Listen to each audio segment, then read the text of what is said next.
Question देखिए, कल cut गया था इसमें से वीडियो थोड़ा सा पूरा बनाया करो। एग्जाम्पल पहले 6 देखो, एग्जाम्पल 5 बाद में करेंगे।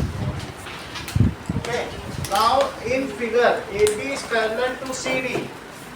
This is AB, it is parallel to CD and CD is parallel to EF. CD EF के पैरेलल है। तो आपको ये भी बताया, this is A B, this is C D और इसके बाद ई एफ, ये अलग अलग है। तो ये सी हो गया, ये डी हो गया, ये टी हो गया और ये F. This angle is X, this angle is Y, this angle is Z and this is 55 degree। और क्या दिया, this is 90 डिग्री। देख लो, कुछ लोगों ने डेफिनेशन गलत लिखी है। if 3 points lie on a line, 3 or more points, then these are known as collinear points। अगर 3 points एक ही लाइन में पड़ जाए तो भी क्या कहते हैं, if 3 or more points lies on a line then these are, दो होंगे तो दो तो हमेशा एक लाइन पर ही पड़ेंगे, दो से तो हमेशा एक लाइन खींची जा सकती है। 3 और मोर ज्यादा precise. if 3 or more points lies on a line then these are called, इन्हें क्या कहेंगे, समरेखीय बिंदु, कोलिनियर पॉइंट्स। और अगर मान लो 3 पॉइंट्स एक लाइन में लाइन ना करें, 2 से तो लाइन जा रही है, तीसरे से नहीं जा सकती है। तो if 3 points does not lie on a line, तो सोनाक्षी तब उन्हें क्या कहेंगे, नॉन कोलिनियर पॉइंट्स। देखो इस चीज को, if 3 or more points does not, 3 or more points do not lie on line, ठीक है। तो 3 or more points lie on a line, do not lie on a line are called non-collinear points। आगे देखो, question में पूछा गया है कि x y z बताइए और गिवन क्या है, गिवन जरूर लिखो जब भी प्रूफ करो। तो that is equals to AB is parallel to CD और CD is parallel to EF, ठीक है। रोज की राइटिंग ठीक लिखो, रोज में गड़बड़ मत लिखो, ये दिक्कत होती है फिर। वो अब संडे को चाल चलोगी फिर ऐसे ही लिखोगे। आज से नोट तैयारी कर रहे हो संडे, फिर अंदाजे से नंबर देना पड़ता है तो समझ में नहीं आता। आज से तो ठीक लिखो, आधा लिखो, बाद PDF लिख लेना। आधा आप अभी लिखिए, जो छूट जाए PDF से कर लो। यहाँ प्रॉपर लिखो जो आप लिख रहे हो, ऐसे गलत मत लिखो। तो अब यहाँ पर आपको क्या पता करना है, बोलो, to find x y z। ये मुझे बताओ श्रेया कि ये y प्लस 55 डिग्री क्या है और क्यों है, y प्लस 55 डिग्री क्यों है, बोलो। लीनियर, अच्छा बताया। साची आप भी बताओ, y प्लस 55 क्या है और क्यों है, क्यों है। ये दो ऐसे एंगल आए हैं और एक ऐसे लाइन जा रही है, आपने बताया ये y है और ये 55 डिग्री है, इसी पे तो बोला। तो बोलो ये क्यों 180 है, अनिकेत, कोई इंटीरियर एंगल्स। क्योंकि अगर एक ट्रांसवर्सल कट करे तो अंदर वाले एंगल्स को क्या कहते हैं, को interior angles, and their sum is supplementary. बोलो आशना, समझ में आई बात कि नहीं, क्योंकि अंदर अंदर पढ़ रहे हैं। तो ऐसे अगर हो, चाहे ऐसे हो तो भी वही बात है, ऐसे हो जाए तो भी तो को इंटीरियर ही है, अंदर अंदर पढ़े। क्या चीज पढ़ रही साची, देखो, अगर दो लाइन को ऐसे लाइन कट कर दे तो अंदर अंदर के एंगल को क्या कहती हो, को इंटीरियर एंगल्स सह अंतः कोण, इनको क्या कहेंगे? सह अंतः कोण। तो इसी तरीके से y प्लस 55 क्या हुआ बताओ? को इंटीरियर एंगल्स, और इनका सम क्या होगा? Two right angles that is 180 degree. तो लिखो इस चीज को, को इंटीरियर एंगल्स। अब आगे देखो, तो y कितना हो गया? 180 में से 55 माइनस करेंगे सोनाक्षी, कितना आएगा? 125 डिग्री। तो दैट इज y आ गया। आप मुझे बताइए सोनाक्षी, x और y क्या है आपस में? नवदीप, x और y आपस में क्या है? y x is equal to y। Aashna, corresponding angles, ठीक है? क्योंकि अगर मान लीजिए कि दो एंगल्स सेम साइड में फेसिंग हो तो उन एंगल्स को क्या कहते हैं? मान लो जैसे ये हुआ y और ये हुआ x, तो इनको क्या कहेंगे? Corresponding angles. और y और 55 को क्या कहा? को इंटीरियर एंगल्स, सही? तो दैट इज करस्पॉन्डिंग एंगल्स। अब देखो x की वैल्यू कितनी आ जाएगी? 125 डिग्री। अब आगे की बात करो, ये मुझे बताओ कि एंगल A और E क्या है? चेक करो, ये तो A हो गया और ये E हो गया, ये E वाला। तो बोलो जब दो लाइंस पैरेलल होती हैं तो उनका सम कितना होगा? 180 डिग्री। लेकिन उसके लिए तुमको दो काम करने पड़ेंगे अनुष्का, पहले से पैरेलल प्रूव करना पड़ेगा, अभी नहीं है। अभी आपको थ्योरम 6.6 लगानी होगी। वो थ्योरम क्या है? ये इसके पैरेलल और ये इसके पैरेलल, ये दोनों पैरेलल, ये दोनों parallel. If two lines are parallel to same line then these are parallel to one another या ईच अदर। तो फिर ये इसके भी पैरेलल होंगे। फिर हम ये चीज लगाएं। चलो इस चीज को देखें। दैट इज, अब देखो कि AB किसके पैरेलल है? CD। और मुझे बताओ CD किसके पैरेलल है? EF। तो if two lines are parallel to same line then these are parallel to one another. So this implies कि AB is parallel to EF। तो AB EF के पैरेलल हो गया। चेक करो, AB किसके पैरेलल हो गया? EF के। और अंश अगर AB EF के पैरेलल हो गया तो इसके अंदर के इंटीरियर के जो दो एंगल्स होते हैं एक ही तरफ जो पड़ते हैं ट्रांसवर्सल के, उनका सम कितना होता है? 180 डिग्री। क्यों ऐसा होता है? तुम तो अंदाजा ही लगा रहे हो। बोलो बेटा। लीनियर पेयर एक लाइन पर होता है। लाइन पर जब रे स्टैंड हो तब लीनियर पेयर, ये लीनियर पेयर। तुमको ये चीज पता रखनी पड़ेगी। फिर से समझो, कुछ चीजें आप लोग देख लो। लीनियर पेयर होता क्या है? एक पर जब ये खड़ा हो तब उसे क्या कहेंगे? Linear pair. इसको क्या कहेंगे? A एंड B क्या है? लीनियर। और लीनियर पेयर में रिलेशन क्या होता है? 180 डिग्री। मान लो दो लाइन को, एक लाइन ऐसे कट कर रही हो तब इन्हें A और B कहते हैं। इसको रोहित क्या कहते हैं? बोलो। ट्रांसवर्सल तो है, ट्रांसवर्सल क्या कहते हैं? A और B क्या है? Interior angles on same side of transversal. इनको कहेंगे को इंटीरियर एंगल्स, सह अंतः कोण। एक ही तरफ, जब एक तरफ हो तो क्या नाम दोगे इनको?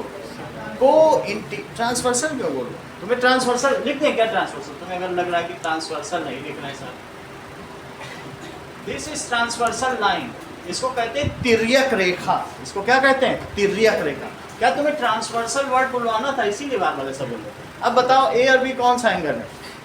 If, ठीक है, the angles which are interior of transversal line and on same side तो कहेंगे co-interior, और एक इधर और एक इधर तो कहेंगे alternate interior। समझ में आ गई बात? तो ये दोनों इंटीरियर में भी हैं और एक ही तरफ भी हैं। सो तो क्या कहेंगे बताइए? If, और यहाँ जब लीनियर पेयर कब कहा था बताइए? If a ray stands on a line then adjacent angles are known as, बोलो, एडजेसेंट एंगल्स को क्या कहेंगे? These are known as linear pair। इसकी डेफिनेशन बोलिए Anushka. If the angles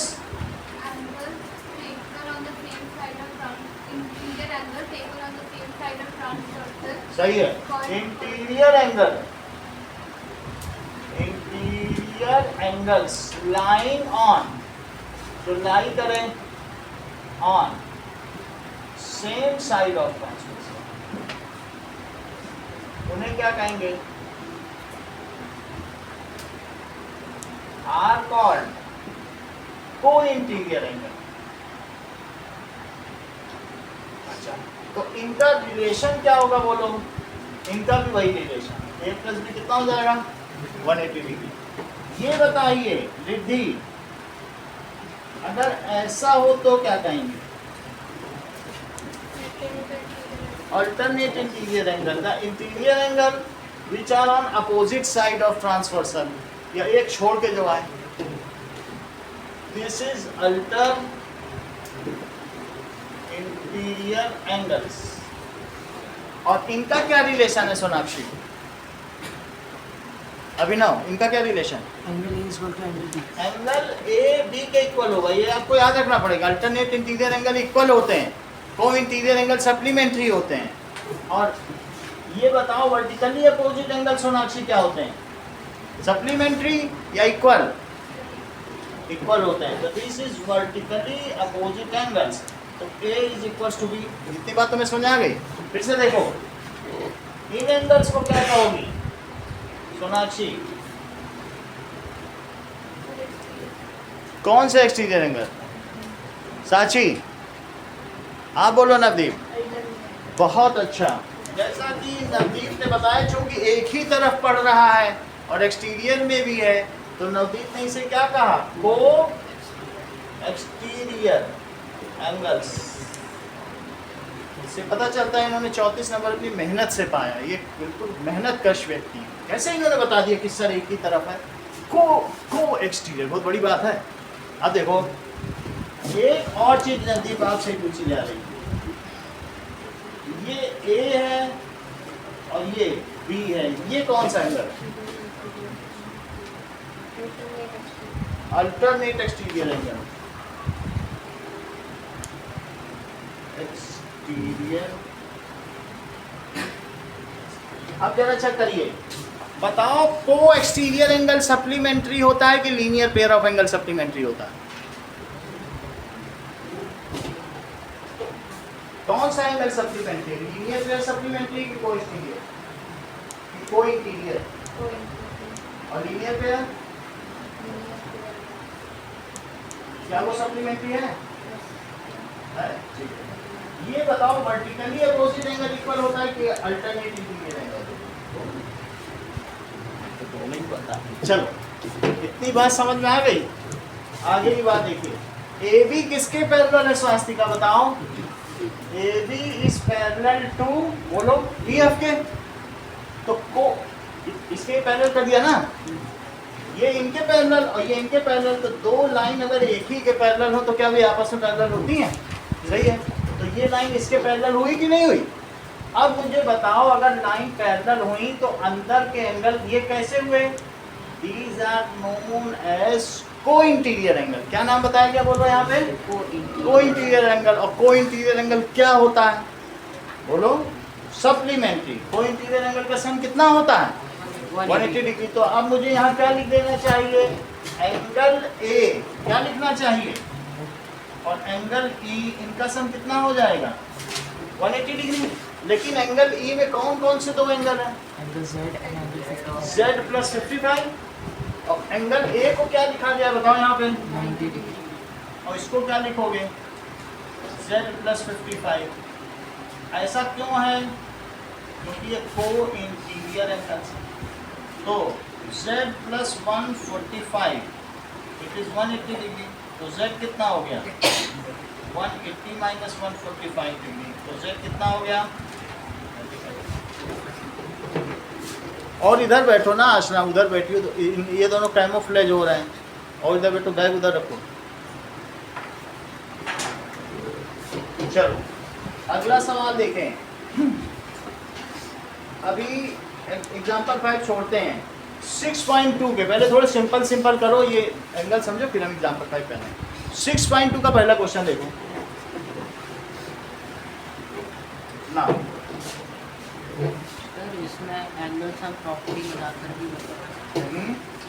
angle sum property लगा के भी ट्रायंगल बनता है। ठीक है, चलो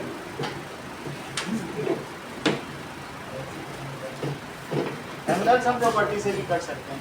ये 90 पहले x निकल आया था, x कितना आया है, x कितना आया बताओ यहाँ से। 120। इन्होंने नई चीज बताई, बोले सर ये x कितना है 125।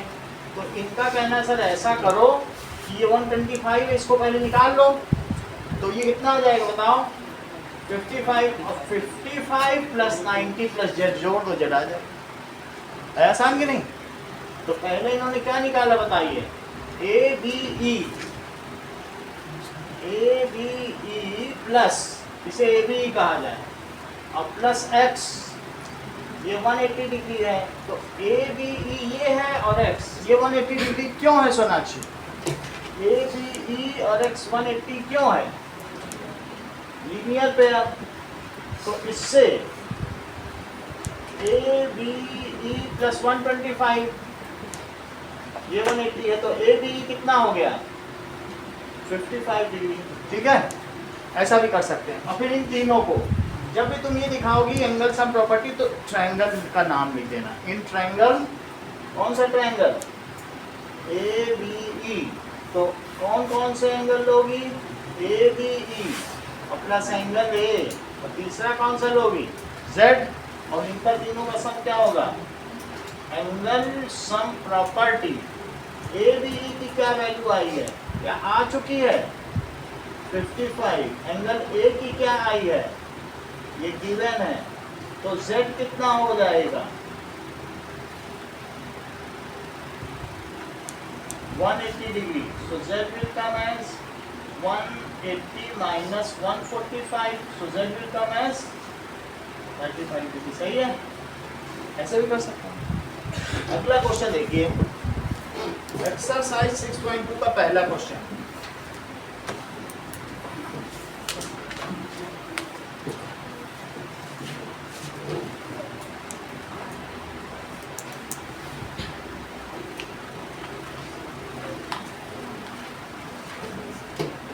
This question says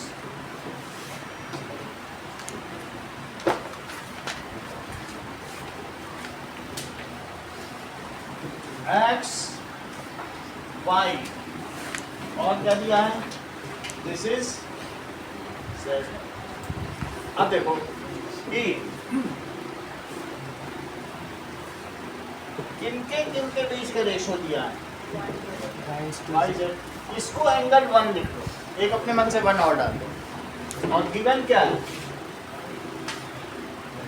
गिवन है y/z, इट इज 3:7। तो मुझे बताओ, आपको x y z पता करना, फाइंड x। हाँ सर हम angle x equal to angle z कह सकते हैं ना, क्योंकि वो अल्टरनेट एंगल्स है। अल्टरनेट इंटीरियर एंगल है, Yes, sir. बिल्कुल सही कह सकते हैं, ऐसा कह सकते हैं। अब देखो ये मुझे बताओ कि सोल्यूशन देखिए, अभी वैसे भी कर देंगे जैसे आप बता रहे हैं। एंगल 1 नवदीप y के इक्वल क्यों है Rohit, vertically opposite angles, vertically, ये इसका वर्टिकली अपोजिट है, बताया करो, क्योंकि तुम ड्रैग कर रहे हो क्लास को पीछे, तुम चाहते हो क्लास वहीं से शुरू की जाए जहाँ से पिछली बार खेल शुरू किया गया था। अभी उतना पूरा मैंने फिर से बता दिया, फिर भी तुम नहीं बता रहे हो। अपना काम तो खुद करोगे कि वो भी कोई तुम्हारी जगह कौन पढ़ लेगा। ठीक है, बेसिक चीज़ नहीं बता रहे हो आप। 1 किसके इक्वल है बोलो, क्यों इक्वल है, वर्टिकली अपोजिट एंगल है। अच्छा अब मुझे बताओ कि y और z, तो let y is equals to 3a। आप जानते हैं कि प्रोपोर्शनल का क्या मतलब होता है, इफ रेशोज होते हैं तो कुछ अपने मन से लगा सकते हैं। हम 3x और 7x भी लगा सकते थे, लेकिन x यहाँ एक एंगल दिया हुआ है, तो हम वो लेटर नहीं यूज़ कर सकते हैं जो दिया हो, तो हमें a यूज़ करना पड़ा। ठीक है, तो मैंने इसे 3a लिख दिया, तो z कितना हो गया बोलो 7a। सही है। अब मुझे बताओ कि angle 1 plus z, Divyansh angle 1 plus z क्या है और क्यों है, क्यों ये बहुत पीछे ले जाएंगे पूरा विद टाइम, ठीक है, मेडिवियल पीरियड में ले जाते हैं, जैसे कभी ना आए हो क्लास में, पहली बार अभी आना, ठीक है। और इनका छोटा भाई कितना तेज है, देखो भाई भाई में कितना अंतर। दैट इज 1 प्लस z कितना है, इट इज 180 डिग्री। क्यों है 180 degree? That is co-interior angle, अभी भी बताया है, नोट किए थे कि नहीं, वो भी नहीं किए थे। कहाँ बनाएंगे, लिखता ही नहीं है तो करेगा क्या, रोज का एक तेज तेज बच्चों के बगल में बैठ जाएगा, खराब करता रहेगा उनको। चलो 1 प्लस z, ठीक है, नोट करो जो चीज यहाँ बताई जा रही है, नहीं तो वो तुम सीख ही नहीं पाओगे। यही नवदीप ने भी क्या होगा, नोट किया जा रहा है तो तुमने डायग्राम तो बनाएंगे कैसे, अंदाजे से करोगे। चलो 1 प्लस z कितना हो गया, 180 डिग्री। उमेश 180 क्यों है 1 प्लस z? Co-interior angle. चलो 1 की जगह क्या लिखेंगे आरिश, अभी अभी किया है ऊपर, 1 किसके इक्वल है, y के, तो y 1 की जगह अब क्या लिख दें, y तो के किया हुआ है तो पुट कर दो, तो y प्लस z कितना हुआ 180, y को कितना माना गया है 3a, z को कितना माना गया है 7a, तो that is 10a is 180 degree. तो a कितना हो गया,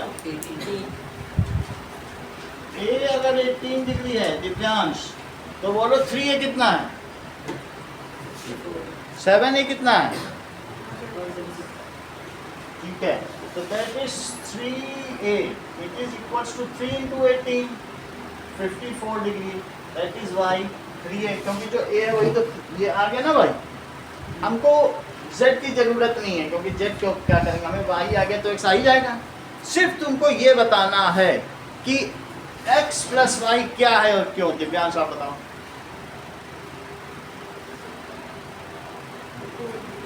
क्या है x प्लस वाई, ऐसे ही बता दिया करो तो कोई बात ही ना हो। x प्लस वाई कितना है, दैट इज 4 इंटीरियर एंगल्स, सही है। x प्लस वाई 180 डिग्री, क्योंकि तुम्हारी इज्जत में हमारी इज्जत है। तुमने गड़बड़ को किया तो तुम्हारे पापा को 10 बार सुना के चले जाएंगे, हम कुछ नहीं बोलते। तुम जब तक अच्छा करते रहोगे हमारी भी इज्जत बनी रहेगी, समझ में आई बात कि नहीं? तो आपको अच्छा करना है। अब यहाँ वैल्यू प्लेस करो,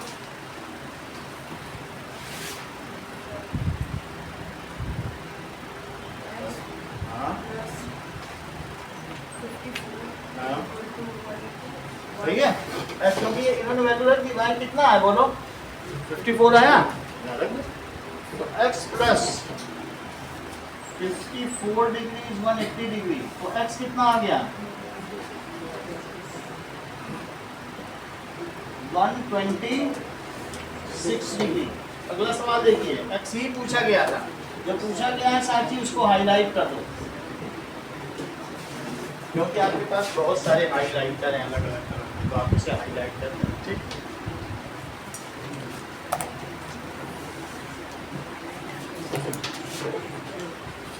अगला सवाल देखिए,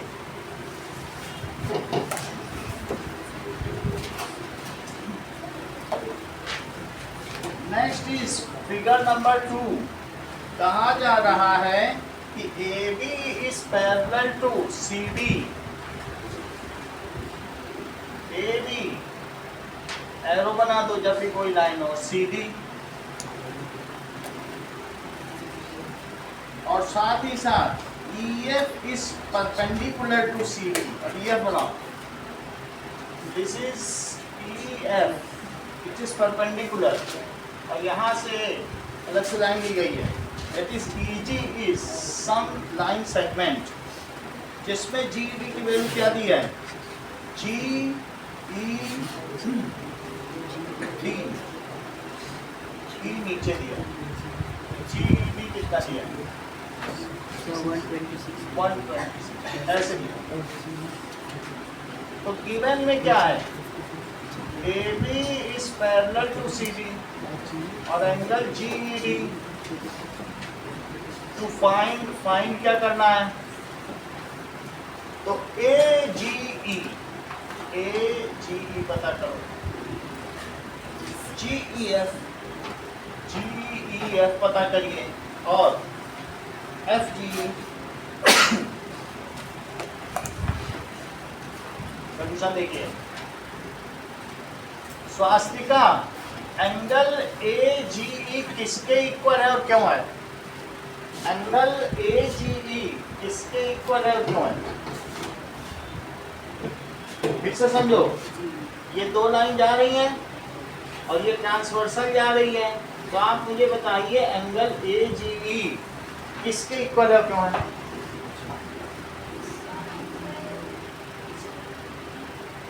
थोड़ा तेज बोलो। GE लास्ट वर्ड ही नहीं सुनाई पड़ा, साची बोलो। एंगल AGE किसके इक्वल और क्यों है?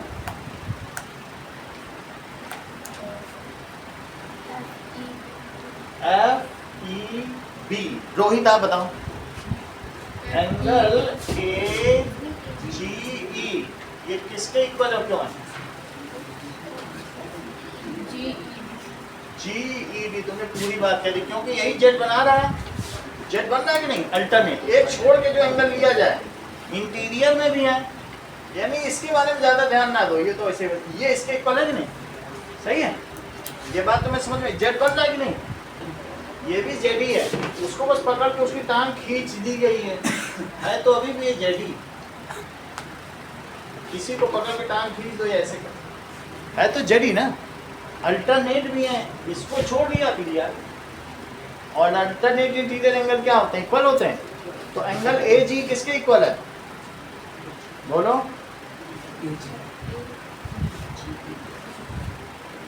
अरे बताओ तो, सोनाक्षी बताओ किसके इक्वल है? GED। सही है, ये किसके इक्वल हो गया? AGE is equal to angle GED।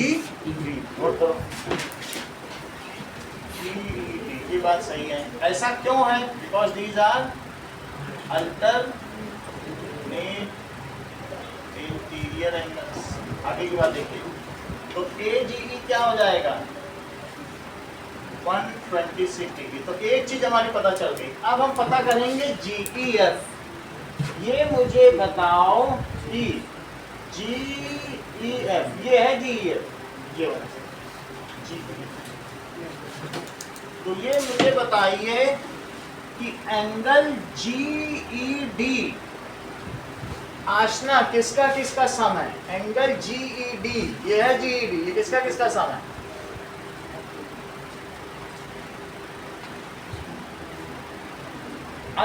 आशीष बेटा आप बताओ, एंगल GED किसका किसका सम है? ये बताएंगे।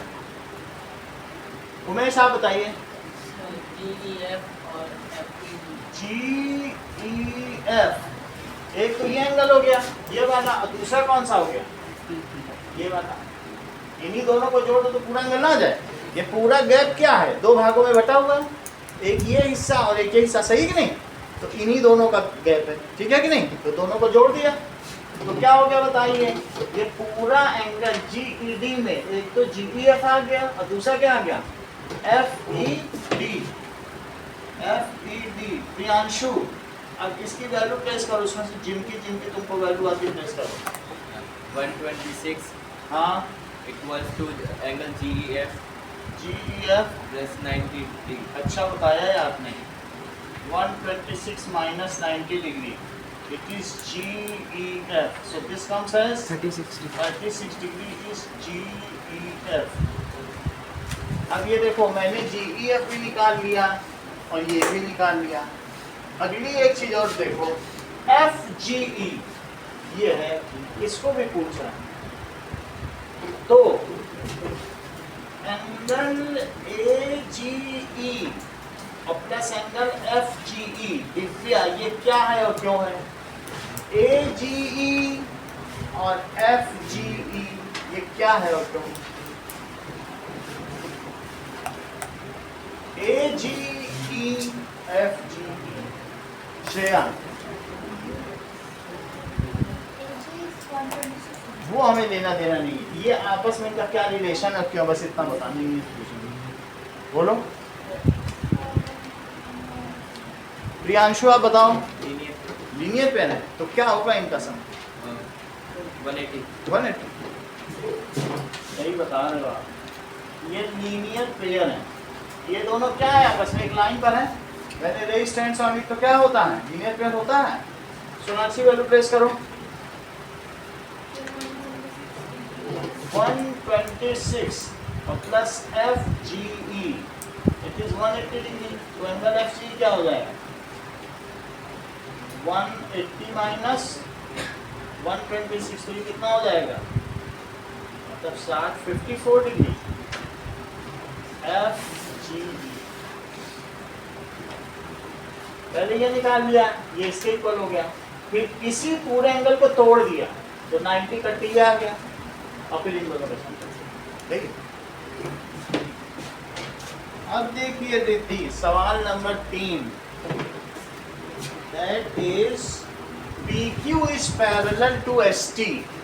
It is given.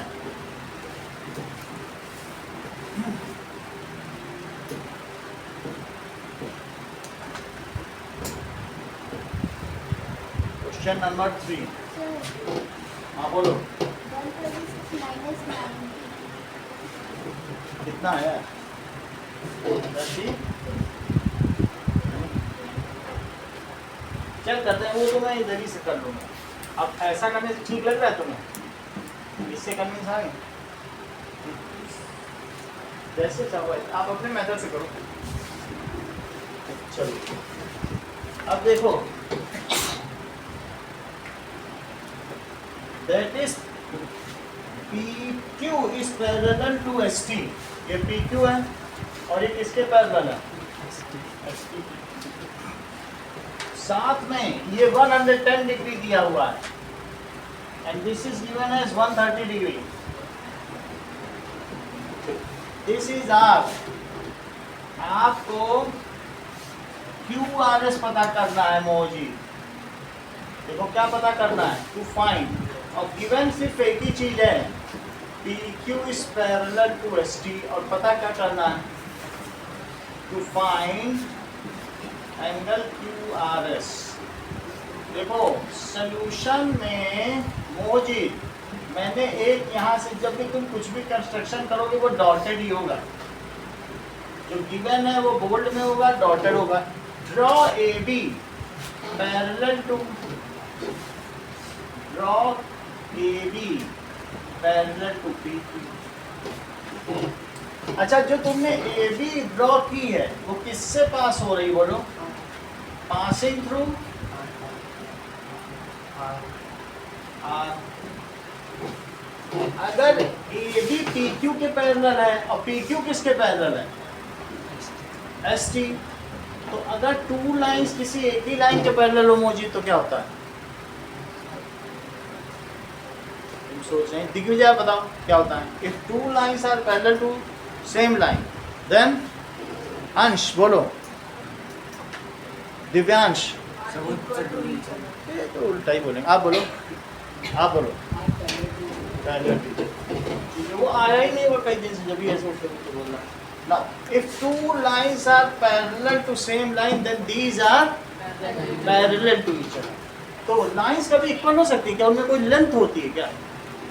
अब that means AB is parallel to ST होगा, सही हो गया?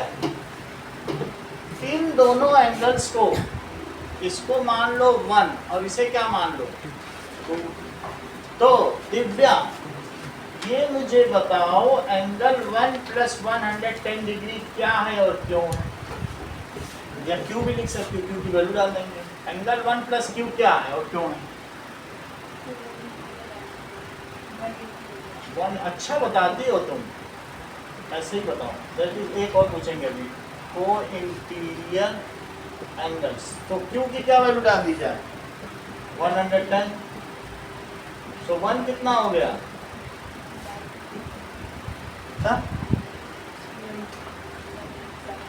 70 डिग्री। ये मुझे बताओ एंगल 2 और S क्या है और क्यों है? Angle 2 + angle S, it is 180 degree को इंटीरियर एंगल्स, और 2 कितना है, 130 डिग्री। तो एंगल 2 कितना हो जाएगा? चलिए angle 2 it is equal to 50 degree. एक चीज बस और आपसे पूछेंगे, एंगल 1 और प्लस एंगल QRS और प्लस एंगल 2 ये क्या है और क्यों? बड़ी बात है, बता दोगे तो बहादुरी है। सिर्फ 2 लोग ही क्लास में जानते हैं, आप ये बताओ, आप बताओ। एंगल 1 प्लस QRS प्लस 2 क्या है और क्यों? क्यों है? अन्वी तो बता दी, बोलो। Angle at a point on a line, किसी भी एक लाइन में अगर बहुत सारे एंगल हो तो उन सब का सम क्या होता है? 180 डिग्री। सही है कि नहीं? तो ये क्यों 180 डिग्री है?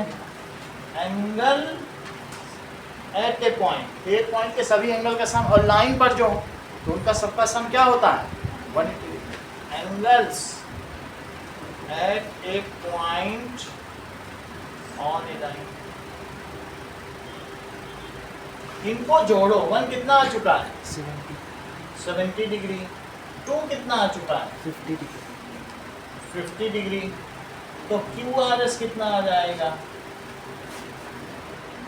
180 degree. Angle QRS plus 120 degree it is 180 degree. तो एंगल QRS कितना हो जाएगा? 60 डिग्री। अब देखिए क्वेश्चन नंबर 4।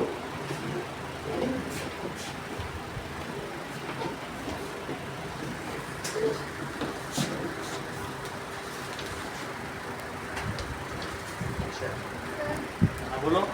एंगल एस और angle Q R A alternate interior angle S और एंगल क्यू आर ए और एंगल S। अल्टरनेट में क्या होता है ना कि Z बनना चाहिए। ये बताओ अगर कोई ऐसा होता, अभी पिछले सवाल में देखा एक ऐसे आ रहा है, तो Z बनने में ये नहीं हो सकता कि ये ऐसे आके ऐसे चला जाए, तब अल्टरनेटिव एग्जैक्ट Z बनेगा जरूरी। फिर से देखो क्यू आर ये है, ये और ये ना, ये पूरा ले लो, ऐसा ले लो, तब अल्टरनेटिव जेड बन जाए। जैसे स्वास्तिका नहीं बता देती कि टांग खींच जिसकी, ये स्वास्तिका का ट्रिक बहुत अच्छा चल रहा है मार्केट में। ऐसे ऐसे सही, ऐसे तो ये ज़्यादा ठीक है ना, ऐसे कर लो। तो ये 130 है, ये पता करके इन दोनों को जोड़ लेना। और नहीं तो रिद्धि का मेथड बता देते हैं, ये भी बहुत इस काम में इस्तेमाल है। ये हमेशा क्या करती है ना, थ्योरम 6.6 लगाती ही नहीं जब इनसे कहो। ये इस सवाल को ऐसे करेंगे, यहीं से बस एक लाइन जोड़ देंगे। तो इसे क्या कहेंगे बोलो? पी क्यू आर एस और टी। ये कितना है? 110। तो ये कितना हुआ? 70 डिग्री हो गया। सही है।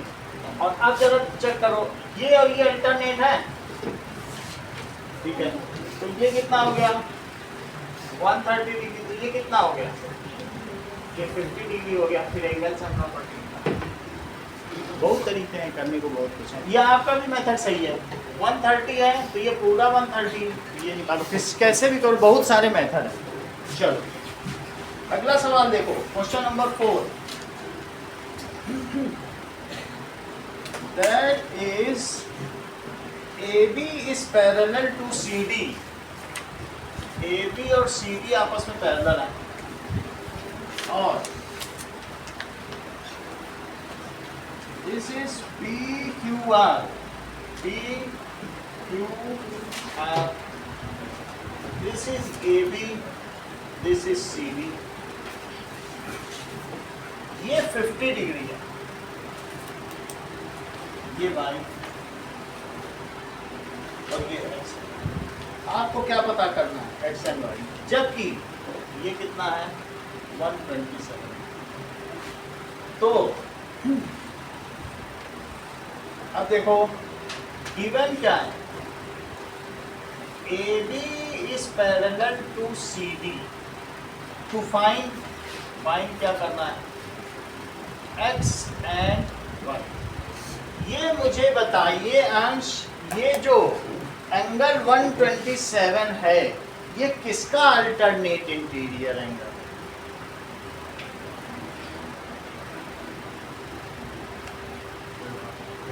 बहुत अच्छा प्रभात, आप भी बताइए।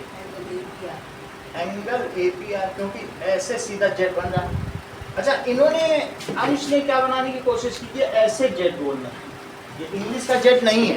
इन्होंने बोला सर तभी जेट ही तो बन रहा है, जरा झुक के देखो। झुकना नहीं पड़ना चाहिए, अगर आपको सीधा जेट बनना चाहिए। अब ऐसे बने, समझ आई बात की नहीं? तो ये एंगल किसके इक्वल है?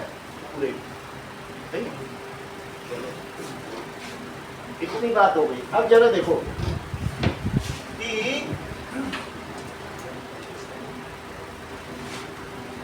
सॉल्यूशन देखिए, सॉल्यूशन में एंगल APR किसके इक्वल है पूरा? बताओ। That is PRD। Divyansh, APR PRD के क्या इक्वल है? उमेश, APR और PRD आपस में क्यों इक्वल है? और APR अल्टरनेट इंटीरियर एंगल। मौजूद वैल्यू प्लेस करो, APR की वैल्यू प्लेस करो पहले। अच्छी बात है, आप करो बेटा। Ayush 50 degree plus Y 127 degree, तो Y कितना हो गया? ये उधर चला गया, तो Y की वैल्यू 77 डिग्री हो गई। सही है। एक सवाल और मौजूद, X प्लस Y किसके इक्वल है और क्यों है?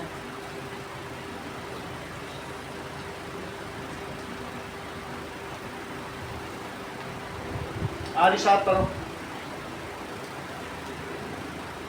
उमेश, करेक्ट। एक दो लोगों से और पूछा जाएगा, स्वास्तिका और इनमें अनुष्का में कंपटीशन। X प्लस Y किसके इक्वल है क्यों है? अनुष्का 120 क्यों है?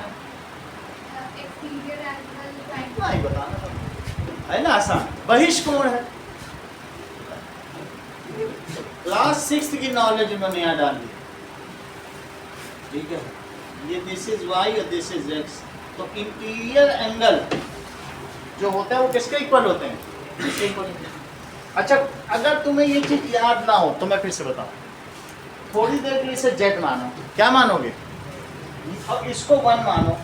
ये मुझे बताओ 1 प्लस एक्स प्लस वाई किसके इक्वल होगा? बोलो, ये तीनों किसके इक्वल होगा? 180 ASP है। अच्छा, इसको आपने 180 बोला, क्यों बोला? और ये मुझे बताओ एंगल 1 प्लस जेड किसके इक्वल है, क्यों है? प्रियांशु,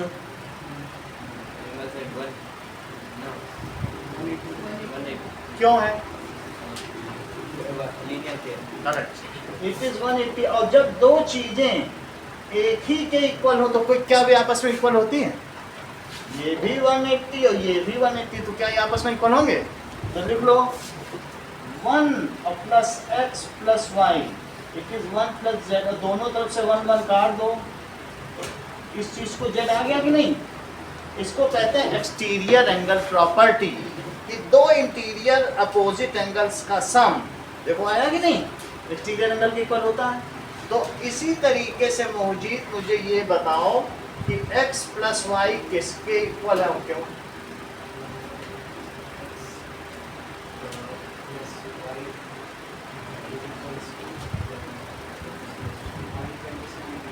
क्यों? ऐसे तो देखो x प्लस बिल्कुल वही चीज दिखाई है, x प्लस वाई जैसे वहाँ z है, तो यहाँ क्या हो जाएगा? 127 डिग्री एक्सटीरियर एंगल्स प्रॉपर्टी। अगला स्टेप और पूछेंगे आपसे, तब फिर पूरी बात होगी। अगले स्टेप में वैल्यू प्लेस करो, x plus 77 degree, it is 127 degree. तो x कितना आ गया? x is equals to 50 degree. तो x भी आ गया और y भी आ गया। उधर 50 डिग्री और x दोनों अल्टरनेट इंटीरियर एंगल बोल रहे हो, सीधा नहीं 50 डिग्री x, ये सबसे अच्छा मेथड है। मोजिद का मेथड देखो, इनका बहुत अपीलिंग है। It looks so fascinating. Let us apply this. ठीक है, इन्होंने नए पॉइंट ऑफ व्यू से देखा है। चेक करो, सबसे पहले इन्होंने क्या किया, एक अलग से जेट बना लिया। बोले सर ये जो 50 है और ये x है, क्या इनमें जेट नहीं बन रहा? बन रहा है कि नहीं? तो इसका सलूशन देखो, APQ किसके इक्वल है? It is equals to x। जो APQ है वो x के इक्वल है। क्यों है? Alternate interior angles. और APQ कितना है? ये चेक करो, जेट बन रहा है कि नहीं बन रहा? तो 50 degree it is equals to x। एक वैल्यू तो यही आ गई, सही है। अब एक और बात बताओ, x प्लस y किसके इक्वल है? 127 डिग्री। क्यों इक्वल है? Exterior angle property. अंदर के जो दो एंगल होते हैं बोलो उनका सम किसके इक्वल होता है?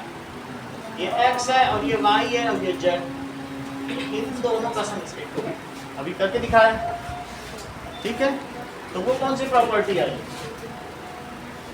Exterior angles property. x कितना आ चुका है तो y कितना आ जाएगा?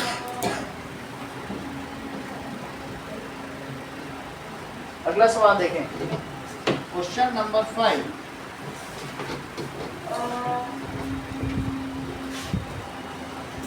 गिवन है कि there are two mirrors placed parallel to each other. ऐसे हैं मिरर, एक रे यहाँ आई, जो रे आती है वो रिफ्लेक्ट भी करेगी क्योंकि मिरर का रिफ्लेक्टिंग साइड है, फिर यहाँ से फिर से रिफ्लेक्ट की तो ऐसे तो इन्होंने बताया मैं रे कहीं से भी डालूं, जो आने वाली रे है और जो जाने वाली रे है, प्रूव करो कि वो जाने वाली रे आने वाली रे कैसी होगी? पैरेलल होगी। समझ में आ गई बात? दो रे इन्होंने ले ली और आपको क्या प्रूव करना है कि आने वाली रे जाने वाली रे के कैसे बताएंगे?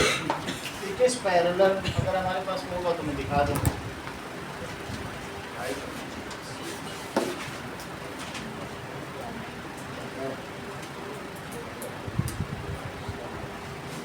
चलिए आगे की बात करें।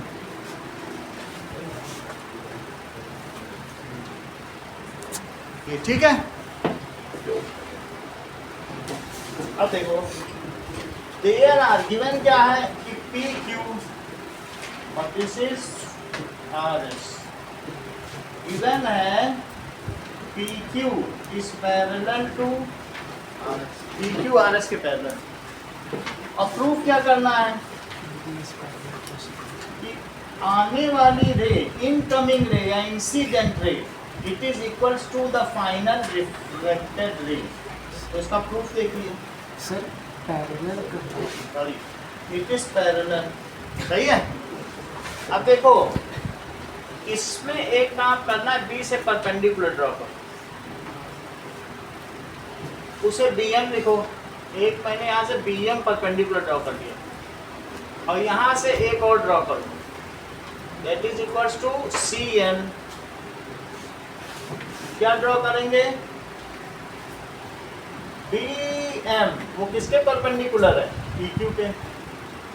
और CN किसके परपेंडिकुलर है? RS के। अब देखो, ये मुझे बताओ साची कि एंगल 1 एंगल 2 के इक्वल क्यों है? तुमने ये चीज कभी पढ़ी है क्या कि अगर एक मिरर पर दो रे पड़ती हैं तो जो एंगल ऑफ इंसिडेंस होता है नॉर्मल वो किसके इक्वल होता है? Angle of reflection. जैसे इंसिडेंट एंगल होता है, ये क्या चीज कहलाती है बताओ? Law of reflection. ये बात तुम्हें मालूम है? कि जिस एंगल पर रे आती है क्या उसी एंगल पे चली जाती है? ये तो बात सही है ना, लॉ ऑफ रिफ्लेक्शन में जो एंगल डालोगे उसी पे चली जाती है कि नहीं? इस चीज को क्या कहते हैं? I = R क्या होता है? Law of reflection. तो अगर ये रे आई और ऐसे चली गई तो ये इंसिडेंट रे है, और ये कौन सी रे है? Reflected ray. तो इनका जो आई और आर का एंगल होगा क्या वे इक्वल होंगे?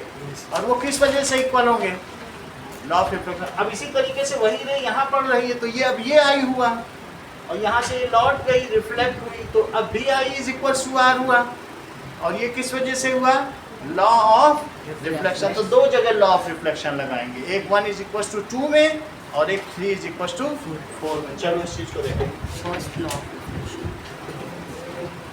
लॉ फर्स्ट सेकंड, हाँ फर्स्ट लॉ ऑफ रिफ्लेक्शन वैसे कर सकते हैं। चलो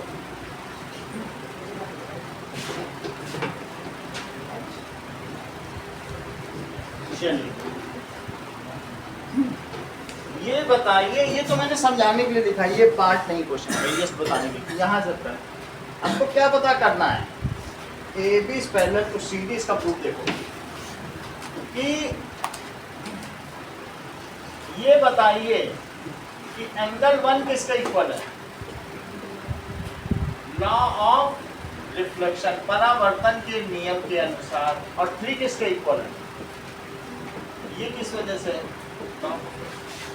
अब मुझे बताओ कि BM किसके परपेंडिकुलर है? PQ के। BM PQ के परपेंडिकुलर है और CM किसके परपेंडिकुलर है? RS। तो अब मुझे बताओ कि अगर दो पैरेलल लाइन में परपेंडिकुलर ड्रॉ कर दिए जाएं तो क्या होता?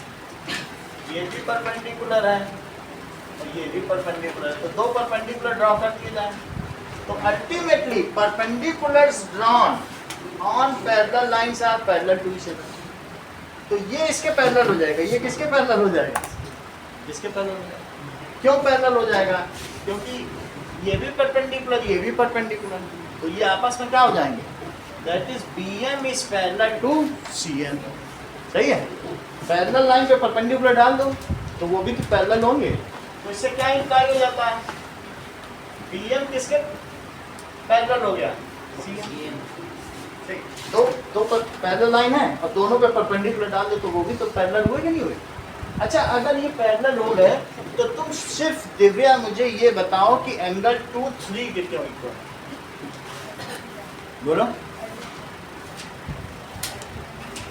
अल्टरनेटिव की में सही बताया है आपने, देखो बहुत अच्छी बात इन्होंने कही। इन्होंने एक चीज नहीं बताई कि अगर ये जो PM है और CN है ये आपस में पैरेलल हो गए तो क्या Z बनेगा? बोलो रोहित, 2 और 3 में Z बन रहा है क्या? बन रहा है। तो ये कैसे एंगल हुए? तो आप लिख लीजिए एंगल 2 किसके इक्वल हो गया? बोलो। White is so alternate inferior angles। कितनी बार समझ आ गई? अब देखो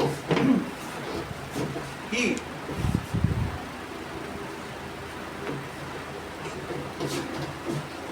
ये मुझे बताओ एंगल ABC क्या है? यानी कि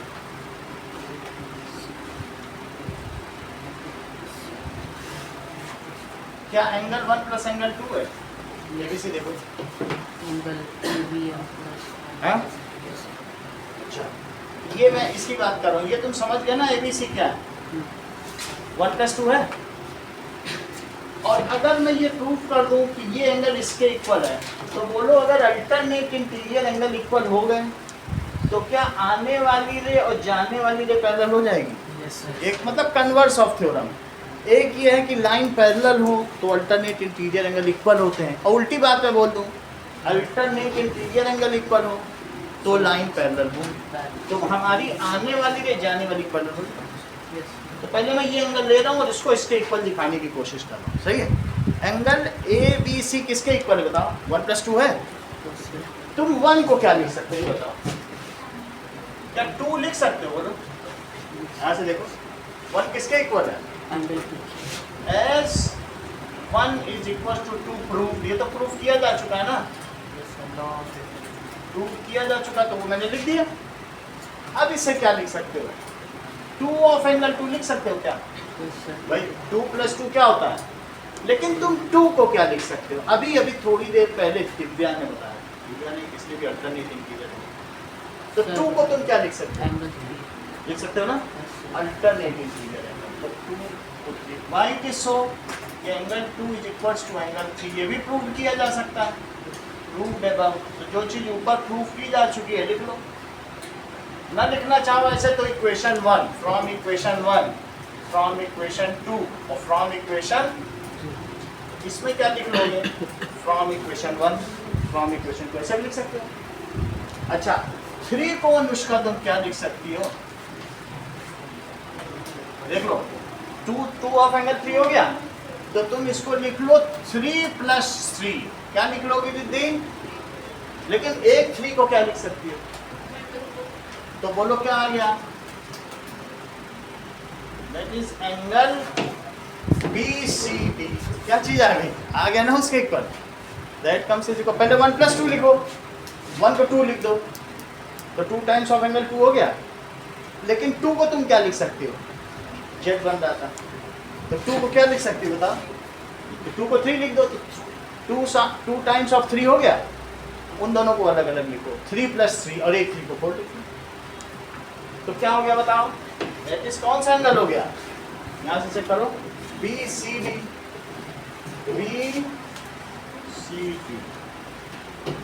अगली लाइन अब अनवी बताएंगे क्या लिखा। हमने ये लिख दिया ABC = BCD। अब आगे के नहीं समझ में आ रहा, आगे का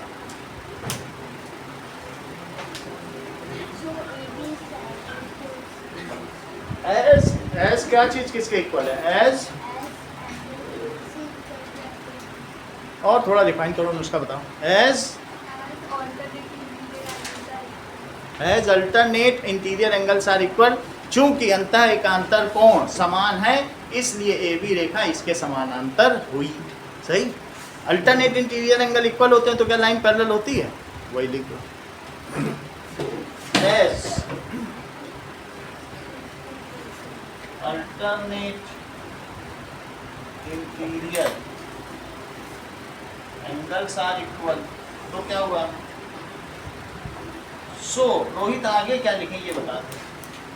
सो अनिकेत आप बताओ। अभिनव आप बताओ। AB is parallel to CD. बस ये देखने के लिए समझ रहे हो कि और कोई वो नहीं।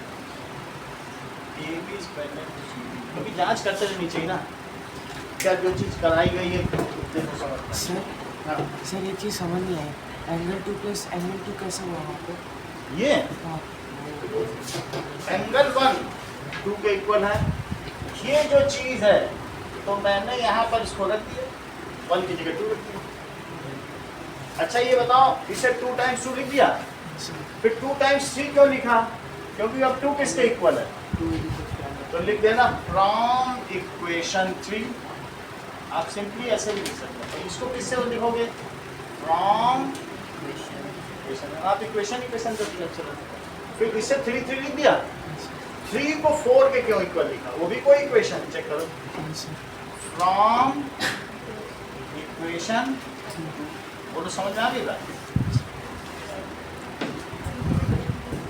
एक सवाल अभी और है, दैट इज एग्जांपल 5 देखिए।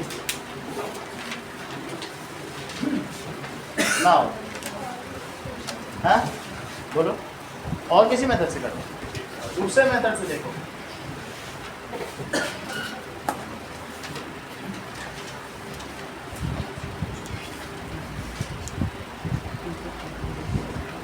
हमारे पास क्या दिया है, इसी को दूसरे मेथड से देखो, थोड़े सरल मेथड से करते हैं। ये ऐसे दिया है,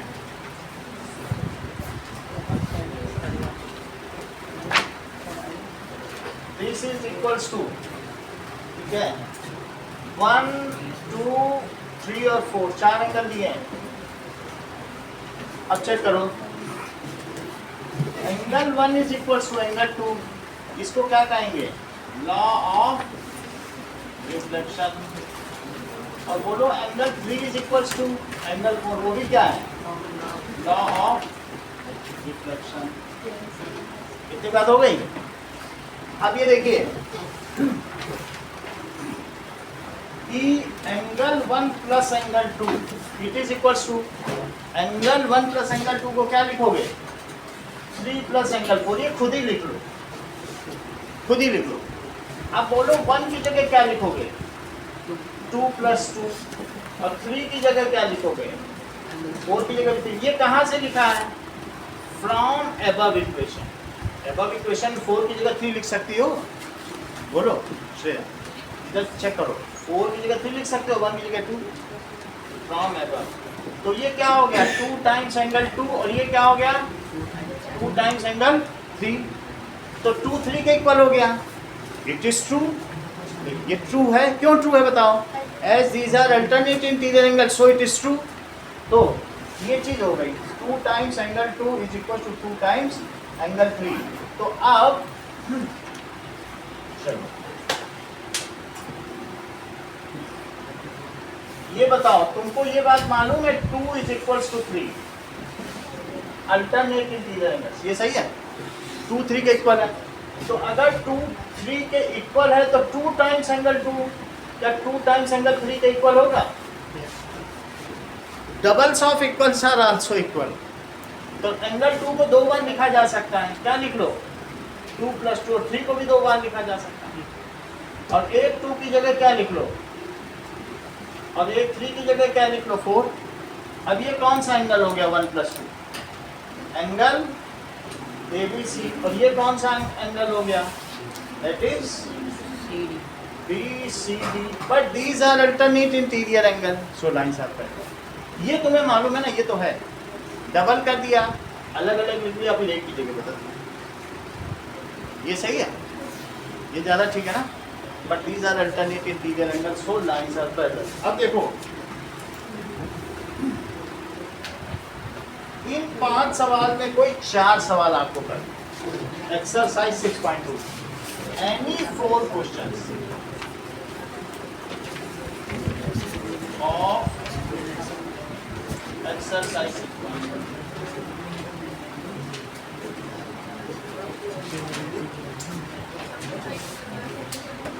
कोई भी 4 सवाल करो।